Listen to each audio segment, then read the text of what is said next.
90% of consumers read online reviews before visiting a business. What do people see when they look you up online? We give you the tools you need to take control of your reputation. Send surveys to your customers via text message with Testimonial Collector. Get 5-star reviews on all the major platforms like Google, Yelp, and more. Track what people are saying about your business with Reputation Manager. Respond to comments and turn negative reviews into happy customers. See what your competitors' customers are saying about them with Competition Tracker. Learn great marketing tactics and what it takes to stay on top. A bigger social presence means more connections. Automatically generate and schedule engaging social media posts with Social 365. Build trust, boost sales, and grow your business.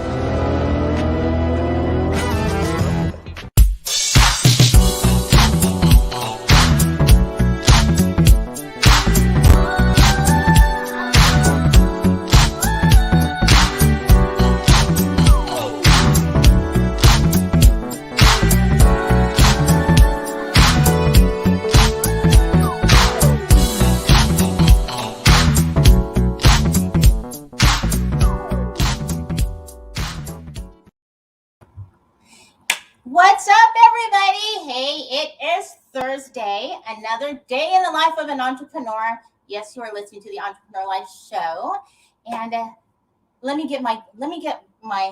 I'm sorry, I'm a little nervous. I know I say I like great guests, but actually, when I'm going to get to this guest, but when I actually was sent her information, I knew her face right away.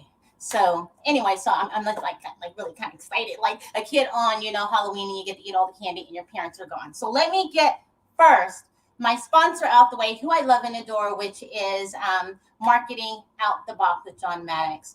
John Maddox is the best. So if you want to get your customer engagement, more visibility, check out John Maddox with Marketing Out the Box at www.marketingoutthebox.com.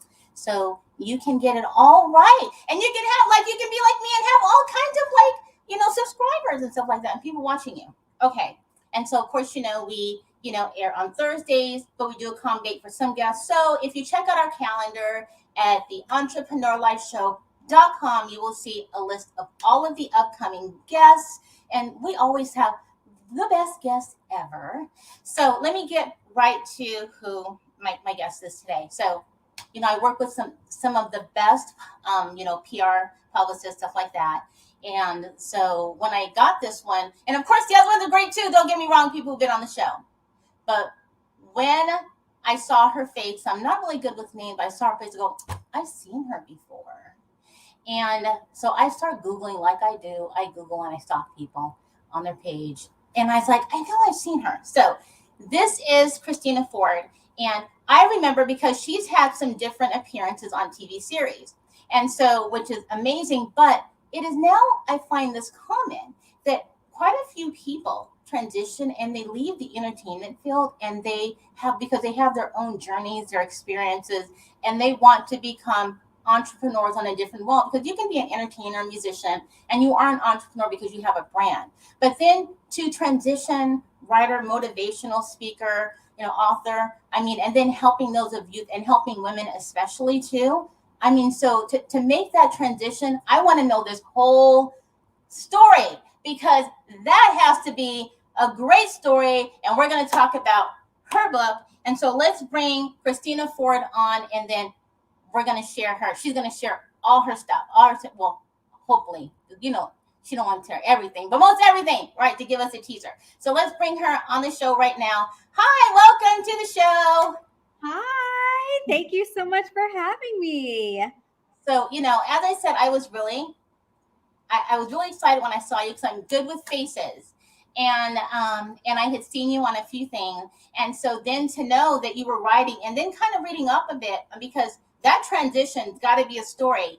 And I saw that you did some short films and stuff. I was actually watching your little video. And so I saw that you did some shorts, and I thought it was so funny. And there was one part, and you were driving in your car and someone was filming, and then you got anyway, we're going to get into that. So I saw some of the stuff that you did on YouTube. So if you don't mind just giving a little bit of insight on kind of growing up as a youth And what experiences you developed that first started to where you thought, okay, I want to get into entertainment, and then we want to get into like how you connected with writing, because you were writing before writing this book.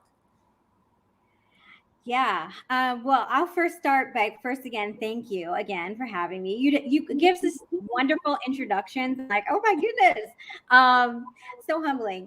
And I started out, as a young girl. I, like many young girls, trying to figure out what their purpose is, what drives them, what lights their fire, right? And I always knew, as shy as I was, and has I was kind of like insecure, honestly, as a young girl, but I found freedom, and I found a zeal and a passion for performing, which seems kind of odd with me being kind of shy, but it was one of those things that allowed me to really express myself. And I grew up singing, dancing, acting, and sports. Like, I was a big sports girl. Like, I loved team sports, and that was something that contributed to me just being an athlete. And I love that part about my journey as well. But yes, I grew up acting, singing, and dancing, which led to me being an actress and producer and content creator. And it's something where now, as an adult, I truly I can create things all day, or be a part of different films, TV shows, whatever maybe that you have seen in the past. But what really lights my fire is doing something that's impactful for someone else. What is going to allow me to bless someone else in my career? And that's really what I'm all about at this point. And hence writing this book. I steered away from writing for so long because it scared me. I was like, I don't know about this. But I just, when God gives you something, when God says, do this, you be obedient and you do it. And that was like the hardest part for me, was like that obedience to God. Like, all right, I guess I got to do this. So that's how I, was kind of pushed into writing. And now I'm excited to continue to write more and share more, and hopefully bless people through my words and experiences. So was there any specific um, encounter that you might have had that said, because writing a book, writing one of faith and Christian, and it's not really, I wouldn't say a book based off of Christianity. It's very a book based off of like, okay, transparency. It just happens that also faith driven. What experience that you just said, okay, it's time? Because I'm sure that you have gone through things like most people, and you say, I'm going to take a bit of this and I'm going to put this in the book. You don't want to put everything, but you're going to have these experiences that said, you know what, I'm just an open book, and I'm going to do it, because I've heard this. I've heard that when you write a book and you use experiences in your own life and things that you have maybe already surpassed, that you kind of somewhat, in a sense, bring it back and almost relive it again. So it can be sometimes take longer to write a book because now you're going back through it. What are your thoughts on that? Absolutely. Rewriting and going back through certain pieces of my childhood and experiences that were hurtful and painful. It was therapeutic, but also very difficult, where I had to put it down for a minute, and like put this whole writing process down to really understand and process what I had gone through, and really being transparent enough to share it with people. Um, but the thing that allowed me to fully say, okay, I'm going to put myself out there, was honestly, last year I lost my mother to stage 4 ovarian cancer. And through that grieving process, through the hurt, the pain, the very sobering part of me, I knew that I had to use my pain for purpose. And I knew that I wanted to create something that somebody, a young woman, could take my experiences, whether it be from being a young woman growing up, all the way up until me in present day grieving and going through loss and hurt. Like, I want somebody to glean and to feel like they have a friend and a sister in me through this book. And that's So, what made me birth this. so I have a question I've always wanted to ask another woman, and that is, especially in I say a Christian environment. I'd say, and I don't want anyone to get offended by this, but when a woman is not married or at a certain age or have children, it seems to be as if it's a problem and she has to explain herself. Mm-hmm. And so, and I know that you're in your book, and it is about also being single and how to be single in today's environment, as well as if you're faith driven, no matter what religion that you are. Um, have you found that you found people that you work with or yourself having to explain yourself as why am I still single? Is if you don't beat yourself up already that you haven't found somebody. Yeah. I mean, I think the common thread now in these days, it is very hard to meet good people, right? Or to meet your match. And with that, that actually birthed another ministry that I was a part of, that I created, called Kings Meet Queens, where I wanted to create an actual event where people can meet, where there's an equal amount of men and women together, because we know women outnumber men. And I wanted to create this so that question of where do we meet people, where do we meet eligible single Christians that are, on the same playing field, I wanted to create that and fill that void. And so I meet people all the time where it is hard out here in these single streets to meet people and quality people and have lasting, intentional relationships. And so through my journey, through my single journey, it was very dry. It was a very sobering experience where I had to draw closer to God, no matter what season I was in. That was like the time for me and God. And I will share that before, in the beginning stages of writing this book, the Lord told me, I can't fully bless you until you complete this book. Now, I wasn't dating. I was single as single can be.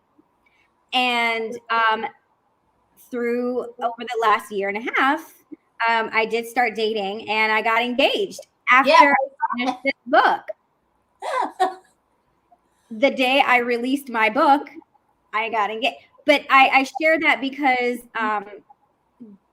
listening to God and listening to like the obedience factor, it's a chapter in my book. Like listening to him say, like, you need to write this book. Not so much that you're going to get engaged by the end of this, because there was no project in sight. Right. I'm going to use you despite your pain, despite what you might going through. My mother, she was still here. I wasn't grieving at the time, but God still said, you need to write this book. And so I encourage people that when God says to do something, you never know how he's going to use you to bless someone else. And also just to complete this journey that, you are going forth in. And so whatever it might look like, if it's hard, right? If it's like a new venture, if it's something that scares you, do it scared. And that's exactly what I had to do.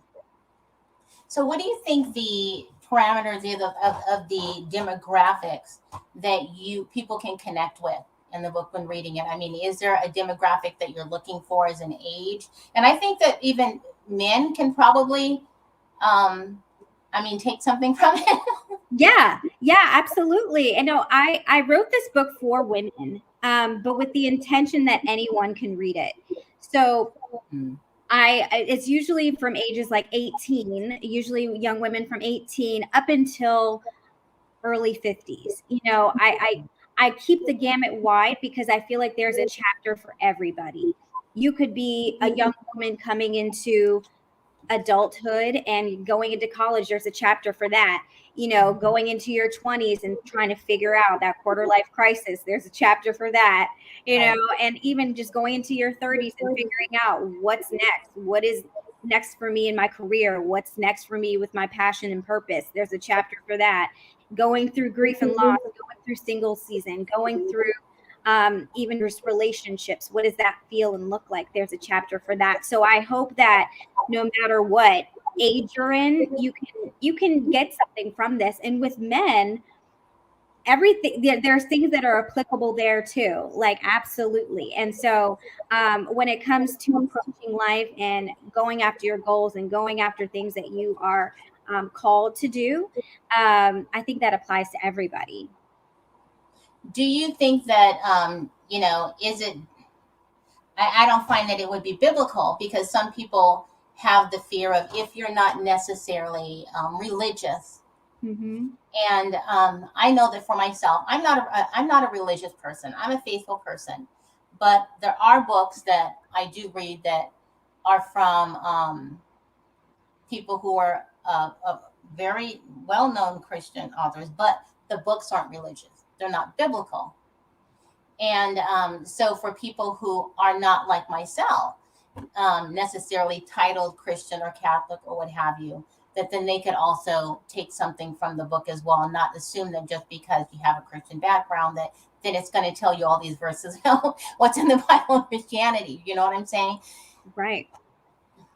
Yeah, absolutely. I wrote this so that anyone can relate to it. And if you're not a Bible reader, or if that's not anything that, you go to every day or reference, it's still something that you can eat and digest easily, with affirmations and prayers. And if getting closer to God is something that you desire, that hopefully that can allow for that journey to happen through the book. And it's not a pushy thing. It's just my experience and my journey.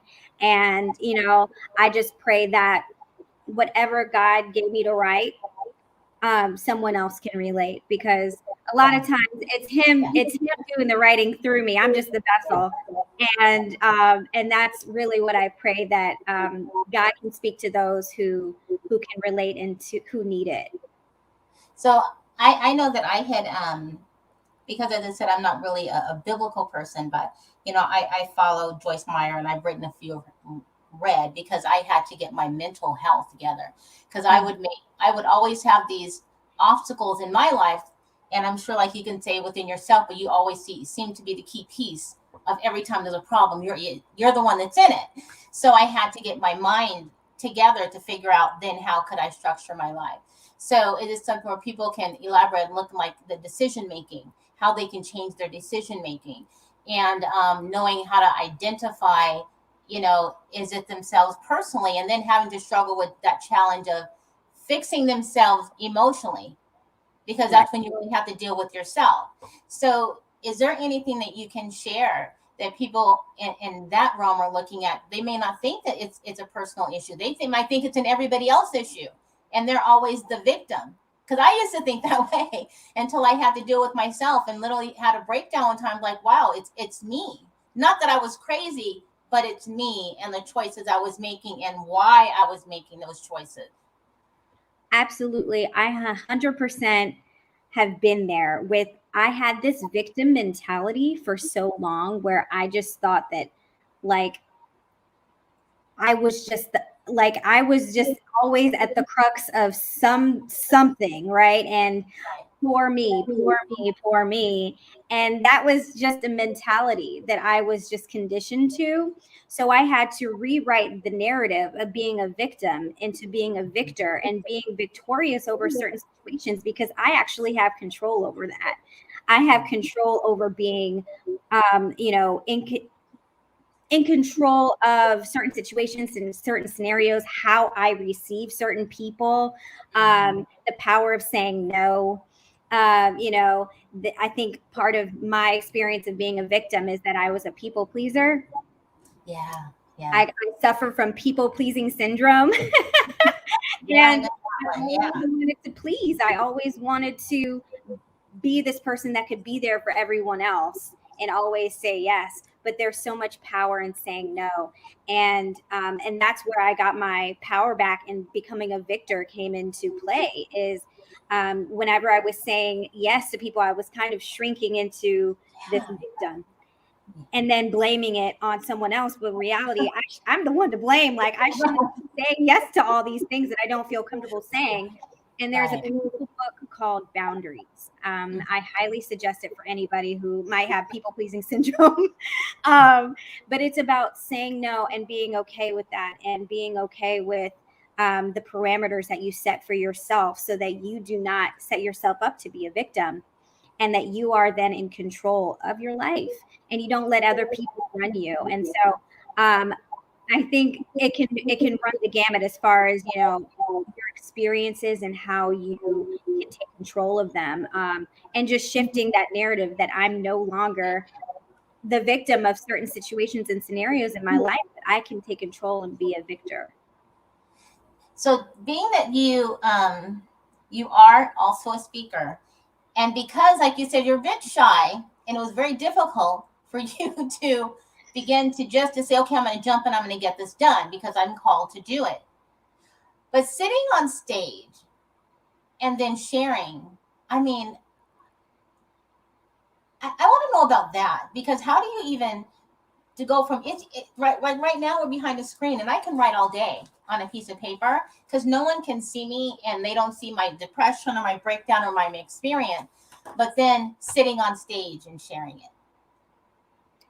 Yeah. I mean, I think I had to grow into the sharing piece, because as a young girl, there was so much hurt, so much pain, so much trauma that I had to go through, that I was like, oh no, there's no way I can share this.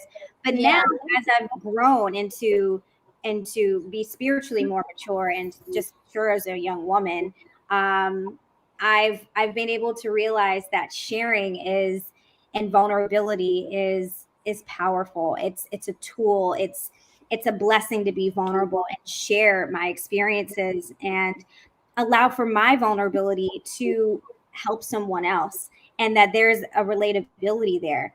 And part of reason writing this book and sharing some of my deepest, experiences that I've gone through that have been very hurtful, I've been able to, I wanted to relate to someone else. And I wanted those women who were like, oh no, I've been there, I can relate to her.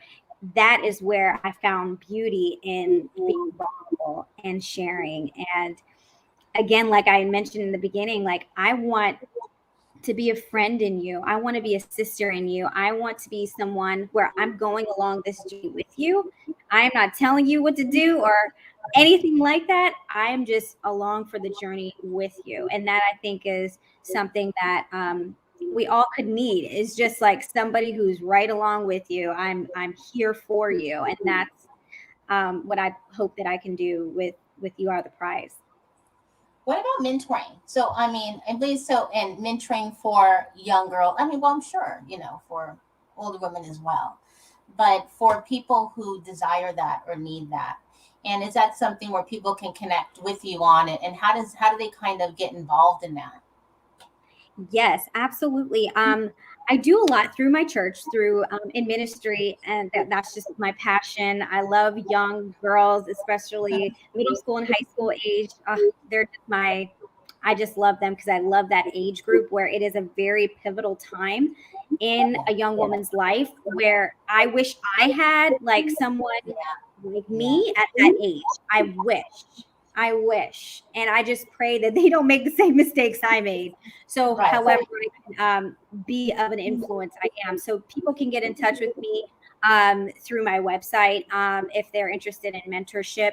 And I'm happy to start the journey. I'm also looking to plan a conference as well, so that people can get a full transformative experience, so that they can take the nuggets and words of wisdom and experiences, because I have such a powerful group of women around me that wants to impart just gems to young women. So that is in the process as well. So excited for this mentorship opportunity for so many young women.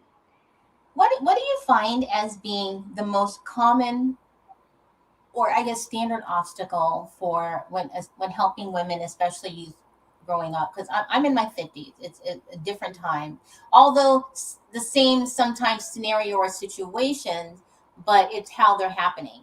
So, what do you find in today that that's common that most young girls that you struggle with are having? Because social media and what's portrayed as what women should do and look like. I know it.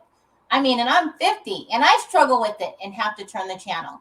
So, what do you find is most common that you're finding with young girls today that they're struggling with that you kind of have to help and redirect and show their value? Absolutely. Well, you hit the nail on the head when you mentioned social media. I mean, that is the crux of our society these days is social media and comparison. Yeah. And the part that I find that so many young women struggle with is the comparison trap Mhm. and wanting to be like someone else. And they get down on themselves. They feel depressed. They get bullied, or they feel they do bully because of comparison, and that they if they want to be different, or if they want to be like someone else, that that dichotomy is very, very hard for them to accept who they truly are.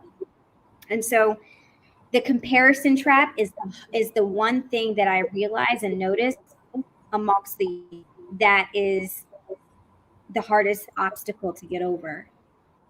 And I just take certain steps so that they can, you know, I'll give you the steps.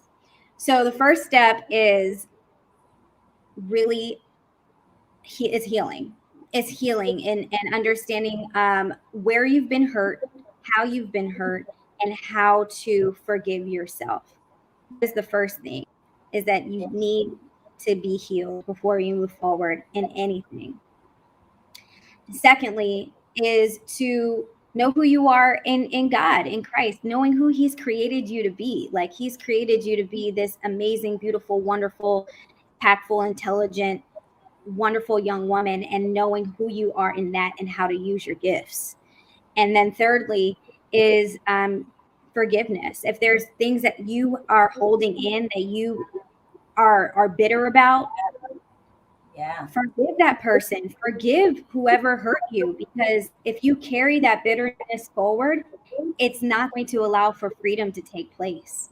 And what we want in our youth is freedom, and for them to be molded into women that um, first that God has created them to be, and also who can flourish in their purpose and calling and not feel like they have to compare themselves to someone else. Do you think it? Do you? If you don't have closure, talking about forgiveness, and especially if you don't have closure, do you think closure is required or it is needed so that you know that you have fully forgiven? Give an example. Let's say things have happened in your past and the other person just isn't going to, and this is where you struggle because something that could have happened in your youth or while you were young. And, the other person that you feel that needs to help you through that. Um, just doesn't want to engage, just doesn't want to be accountable. And so, and I find that a lot of young people, when you find, or anybody, a lot of people, when they have problems, sometimes it takes them back to their childhood and then having to engage with someone or, talk it out with that person or just need to closure on what happened, whether they were right or wrong is irrelevant. Do you think you can move on without having that closure? Do you find that most difficult? I do. I think that there has to be some kind of closure. Um, I'll share this brief story. Uh, but before my mother passed away, she had an estranged relationship with a family member. And, with that, it was a lot of hurt and pain. And it was like they did not speak. And so it wasn't until her and I had a conversation about forgiveness that through her illness, she reached out and she forgave that person. And unfortunately, it wasn't received in the same way back, but she felt free from that. And it wasn't until that closure that she could fully be free. I've never seen my mom as free as she was after she like literally forgave that person. And that was the closure that she needed. However, right before she passed away, they had a meeting, and they were able to reconcile, and it was the most beautiful thing I've ever seen, because we should not have to leave this earth without having any unforgiveness or bitterness or closure. And having that closure can really set someone free. And I was able to witness it from a bird's eye view, and see how beautiful that was to witness. And we should never go through our lives without having that closure, because it can just, you might not ever get that forgiveness if that closure doesn't happen. And sometimes it's gonna stink. It's gonna be awful, and it's going to really hurt. But in order for that to happen, you gotta get out of that comfort zone of that, unforgiveness. So I definitely say, like, you need that closure in order to move forward. You do. And what about being that, talking about relationships?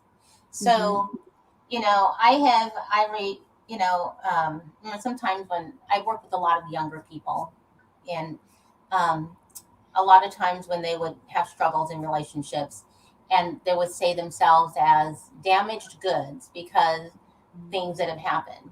And so they kind of put that mark on themselves as being damaged goods. So they're accepting less, or not realizing mentally that they're accepting less than they deserve. So they're psychologically choosing the wrong people. And I can say this because I did that as a young person. It took me like 20 some years later to realize it. And so, how do you help those, or do you have experience with helping people where they don't even identify that, how they look at themselves, and the decision they're making is because of how they look at themselves? How do they feel better? How do you help them to identify that even through all these obstacles? And because I like that title, how you are the, I'm sorry guys, I keep looking at it because it's right here, because not because I actually have this posted up, because it's almost like, how some people say you can say an affirmation every day. Yeah. Like, this is it right there. That's something I started saying to myself when I saw that. I'm like, yeah, that's a daily affirmation you can say to yourself. Exactly. It is. And that's something that I feel like, just that phrase, you are the prize. I am the prize. It's something that is so simple but means so much. So when you're going through relationships and you know that you might be settling, and you get Yeah. that pit in your stomach, and you're like, "Ooh, uh this does not," if you don't have peace, then you got to switch some things up. And what are you truly accepting? Because I'll share this, and this is for the ladies. Okay, this is for the ladies. um when I was in my dating process, journey, I should say, I was dating someone, and my aunt had asked me, she said, would you let your daughter date him? Oh, that's So good. Wow, that's a good question. yeah. And I said, oh my. Now, I don't have any children, but I had to think about, would I let my daughter date this person and be treated the way that I've been treated? And when you take yourself out of it Yeah. and answer that question, I said no. And that's the thing. It's like, when you are letting yourself deal with somebody or accept a certain behavior, you know, and then would you allow, like, your friend or your daughter who you deeply care about to go through that? And if the answer is no, then there's some serious decisions that you have to make. And so when it comes to relationships, I always think about that question whenever I was seriously entertaining and date someone. Would I let my daughter date him? Is the behavior and way that I'm being treated appropriate enough for someone else? And that's when I really had to say, okay, I got to look at myself in the mirror and say, what am I accepting here? Am I allowing for this behavior to happen? Number one. And number two, why? And number three, if I'm not happy, get out of there. Like, it's not worth it to be in something where you feel like you are either not going to move forward if marriage is the goal. If you feel like that's not going to happen or even last, then you got to reevaluate your situation and recognize and say to yourself, I am the prize. Like, if you can't fully say like that you are being treated like a prize, there's some decisions that you have to make. And luckily, thank God, I'm in an amazing, loving relationship where I feel all of that. I feel like I'm treated like a queen, that I'm a prize, and I would absolutely let my daughter date somebody like my fiance. So I really have to ask that question to young women and to my friends, even when in entertaining relationships. Would you let your daughter date him? And that goes the same for men. Oh my gosh, wow. No, that says a lot. That says a lot I mean, it really does. Like, would you let your, oh yeah. I mean, I kind of felt that my child is an adult. And, that leading into the relationship of parent and child determine how you, um, how you have relationships. So, and I'll never get personal, but things weren't great for me. And so growing up and the same, I found the same similar patterns that I had with my mom. And but I remember when my daughter to this day had her very first boyfriend, people were just like people. But when they have the real boyfriend, even though they're really not gonna, they probably won't end up with them years down the line. Right. But I knew that, wow, she really liked this one. The other ones, they meant nothing. It was so, heart wrenching. I mean, it was the hardest thing to deal with. And I thought, and it was just a boyfriend. And someone she didn't even marry today.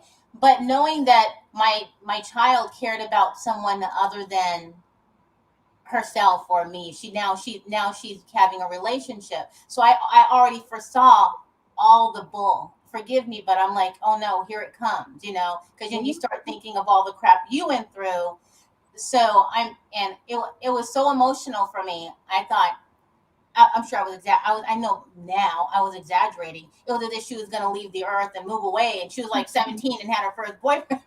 You know what I'm saying? So how important do you think that relationship is between, child, well, especially mother and daughter, and daughter and father, because there's so much separation of family and not having those relationships, that when you don't mend them, or or one of them just isn't there to help direct and help heal that other person, it's very difficult to have relationships. Yeah, absolutely. I know exactly what you mean, because it's just very, when you take yourself out of it, and you're looking at your daughter, right? And you're like, oh, like, I just want the best for her.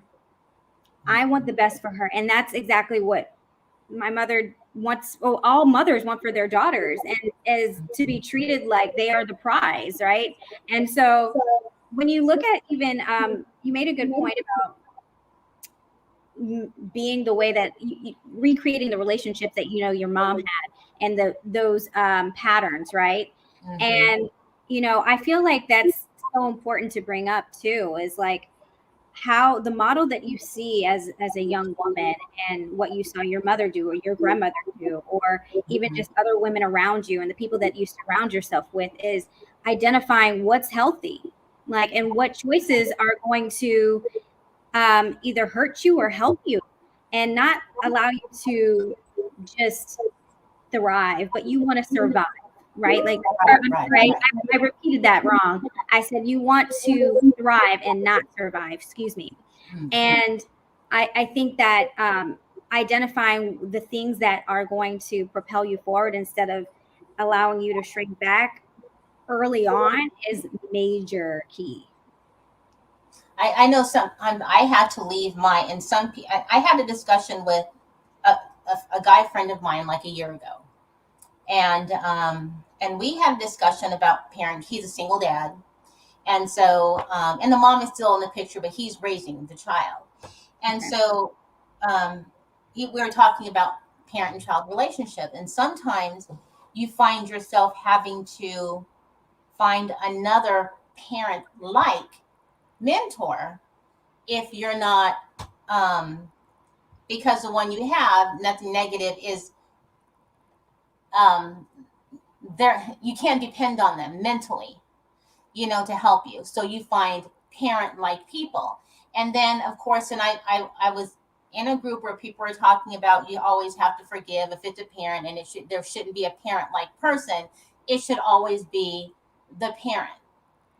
Not everybody's in a situation where they can depend on their biological. What are your thoughts on that? And that's the truth. I mean, you can't. And I think that's so important to have that village around you, that saying, it takes a village. Mm-hmm. It takes a village. And whether it's an auntie or a mentor that you know of, or a neighbor, or somebody who you can confide in, who's going to give you that accountability, number one. And then also just the love and the nurturing that you need, who wants to see you succeed and what's the best for you.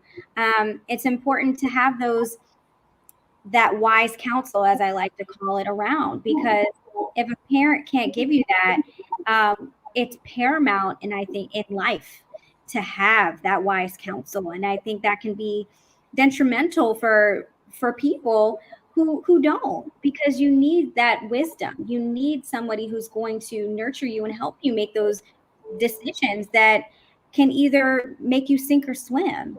And if you don't have that wise counsel, somebody older or somebody who is a parent figure, a parental figure for you, have a circle around you that's going to, yes, love on you and keep you accountable, and doesn't want to keep you comfortable either.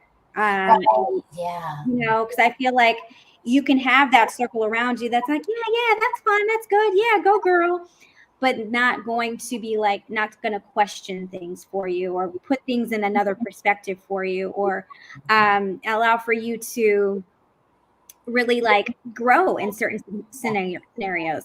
And so I think just you got to fly with the eagles and not stay down here. You got to get some people that are a little bit higher than where you strive to be. Like, you Right. can't be on the same level all the time with folks. You got to aim higher and surround yourself with those people too. And I like what you said about that because, when you said comfortable, it took me years to kind of learn this. And I kind of say this often sometimes to certain people, even to my children. If you want a cheerleader, let me know that I'll cheer for you. But if you want me to be honest with you, then you need to be able to take me being honest with you the same as I have to be able to accept the criticism as well. So I always look for people who are, and I want them to be, if they're smarter than me, I like that because it becomes challenging. It's a different experience that I can learn from, or on a different level. So I'm glad you did. I'm glad you said that, like that comfortable. When you get comfortable, and there's no change causes pain. Change causes adjusting. Yes, that's so true. And yeah, like the pruning, the crushing, the stretching, that is all growth, and that's Yeah. beautiful, and that's amazing, but it can hurt, and it's hard. But in order to when you make change, it's not comfortable, Mhm. and it's never going to be comfortable. But just be ready to embrace it. Do you think they get? I find because I'm a business owner and I deal with a lot of business owners, and I've said this many times, and sometimes people don't get what I'm saying. So I always ask people who are in the position of like personal coaching and meaning spiritual, because there is I never thought there was actual um, spiritual coaching. There's a big difference. I found out, and people who know me know that I didn't always believe in certain types of coaching or motivational stuff. And I always said, I'm a happy person, or so I thought. And I had gone through therapy and counseling, realized it's totally different from therapy and counseling. And then until maybe a year ago, I'm going to share this short story because I want to ask you about this. Is so I was still I was where I wanted to be financially. I mean, I like more money, of course, but basically where I want to be financially, happy in my personal life. I'm all these things were here, and I had no complaints, but emotionally I felt I was still struggling. And I'm like, why? Because I'm like, I live in a nice home. I have a wonderful partner. I have all the things that I should have. And I don't need any more. And if I get more, I'm okay with that. But I really don't need any more. And so, but I was still struggling. As I said, emotionally, I knew this. And then one day I had decided, I had gone in, just for some cleansing, never met this person. And I told only two people this story. And I had always seen this one lady who made my appointments, but then there was a man there, and I come and find out he was the owner. Never met him before. And he came to me and he puts his hand on my shoulder, and he says to, and this is where the parenting comes in. He says to me, he's like, hi. And he's like, and he just looking at me, and he makes a comment, you're okay. Your grandmother is very happy with you. She's happy with your decision. And I just thought, is this man alone? And no, in my head, I didn't want to say that, but I thought, is something wrong with him? And so I said, excuse me. And, he says to me, um, you know, you're okay. You're a good mother. You said you did what you were supposed to do. Stop feeling guilty. Your mother's proud of you. And I really wanted to, my eyes started to tear up. And I thought, I've never talked to this woman in my life about my personal, because, I don't share that and certain things, which I'm still not. But and I was like, oh my gosh, he just saw it. And he said, I just see you. And I didn't know who he was until later. She's like, he's the owner. And he's like, stop, you're fine. And anyway, he told me some other thing. And I remember when I left there, I got my cleansing, but it never left my mind. And I thought, what just happened? And I get on the telephone. And I started doing some counseling with him. And I was like, I see the difference. He was like, it was just carrying with me. Mm. And so some people who may not believe in, now I get it. Mm-hmm. I get the difference of that emotional journey, that spiritual journey. That's more than anything. I was like, I never believed in it. Yeah, that's amazing. That's incredible. Thank you for sharing that. Wow. So what do you think of there's that difference of some people having, because as a business owner, as I was saying, I see people struggle in their business. I see them, and people I'm a person, I find it's easy for people to talk to, because I've been getting that for years. I'm like, why do people just come and tell me their business? And even though I don't share it, but why that people, if they're not emotionally okay and emotionally resolved with experience that they may have, it really doesn't matter how much money you have or what you're going to do. You're just not going to be happy. No, I mean, I think there's, you can have all of the things in the world, right? You can have everything. But, you find that you're still empty. There's still something you're searching for. There's still a void that you're trying to get. And whether it be material things that you're trying to fill it with, or people, or whatever, money, whatever that looks like, nothing is going to fill that void until you fully are healed and know who you are and why you are here. And knowing, how can it's not about you. Like, it's not about me. It's not about us. It's about other people. How can we help someone else? And I think that's, like, I've realized too in my life, like, it wasn't until I was a vessel and to help someone else that's when I truly was fulfilled. Like, nothing is acting in the entertainment industry can be so draining. It can be very self-consuming. I'll be very honest, because it becomes all about you and how you look and how, all about you. And, I still know that my purpose is to work in entertainment and to perform. That's still a passion and desire of mine. But what fuels me and why I feel like I am fulfilled is through helping other people. And it's not about me. It's not about me at all. It's how I can help and bless someone else. And when I am fully healed and when I am fully aware of my work and what I can bring to the table, that's when I know that anything or any person doesn't fulfill me. It's about what I know from the inside and knowing who I am in God, and who I am in Christ, who I know how I can fulfill my life and operate in my purpose and calling. And that's what's most fulfilling versus anything else. And I hope and pray that any young woman listening knows that it's not about, that person over there, that job over there, this money coming in, or Right. that house or that car. It's about who you are and how you are and how you are operating in your purpose and how you can bless someone else and being I'm healed. glad you brought up entertainment in a sense because it can be so um, superficial, competitive, um, not to be negative, not necessarily transparent, that you can become someone else without realizing it. And I see so many people in the entertainment field end up leaving, even at a high, when they can be at the highest part in their life. And David Chappelle, like being one, but there's so many, and they're saying, the money has not fulfilled me. I'm not going to give away my soul to be, so I can earn an extra $1 billion or to be on TV or get a whole bunch of likes, you know what I'm saying, or followers.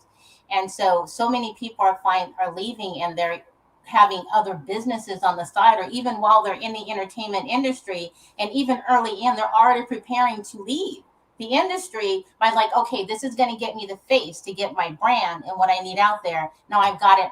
I'm out.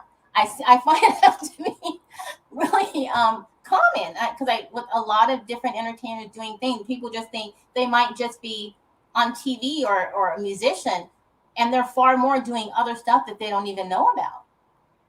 Yeah, I mean, I think at a certain point in your life, you can achieve all the successes, in the business or and reach a level of fame. But sometimes that's just not enough. That can be so soul sucking and draining and unfulfilling in so many ways because you're not fully fulfilled within you. And I mean, all the money in the world can't compare to a peace that you have within yourself. Like if you're going to bed at night and you're like not settled about something or a decision or even the people around you, then that's where you have to question things like, am I really going to live a life where I'm not at peace with things? And there's a lot of people in this world that are fine, like, living this lifestyle and feeling empty. You find that a lot, but I could never live a life like that, and that's why I had to make some decisions and choices where I had to take a break. And that comparison thing is real, and that feeling alone is real, and that not feeling good enough is real, and not feeling in that constant rejection Yeah. is very, very numbing in some ways, but also very depleting. And so, how can I flip that and allow for me to be used and not to feel like I'm just like this degenerate somewhere, sometimes. And that can really make you, business can really make you feel that way. And so, how can you flip it into not being a victim and to being a victor and taking control and allowing you to live your life and not just, again, not just survive, but to thrive and to be everything that you can be. Is that where you think your producing part comes in? Because I know quite a few, even I know singers who have left from working with different types of where their management or under labels because they want to write the music that they like and not sell the music that just gets people gets money. So there's quite a few people who've left And there people think, oh, they're not doing anything. No, they just want to be able to sell the music and write the music that is engaging, that actually connect with people. And when you say like with entertaining, and because I know that you've done your own bit of producing, it's like, well, if I go get when I get back in and jump back into it, I just know I want the work that is going to show who I am. If I have to produce it and write it myself, or I just have to make sure I connect with the writers and producers that are going to, portray me the way that I want to be portrayed. Absolutely.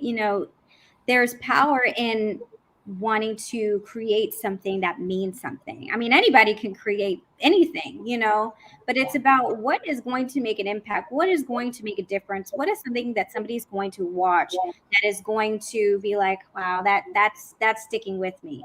And that's where I come in. I want to be able to create opportunities and content and material that will impact people, and not anything that's going to be soul sucking or unentertaining or not edifying. And I that's my goal, is to create content that will edify and build up the kingdom of God. And that's my ultimate goal in my life, is to build up the kingdom, and whether that be producing and writing and it being behind the scenes or in front of the scenes, and being a vessel for that is my main goal. And I know that there's some things happening in this business where a lot of things are becoming more edifying, and becoming more impactful, and I can't wait to see like more things like that. And hopefully the things that I'm able to create will be that as well. Are you thinking of doing any workshops in the future, or possibly even a second book? Yes, yes, yes, yes. I definitely want to do a second book, which will get deeper and get more real and real honest and more transparent than even what I have now.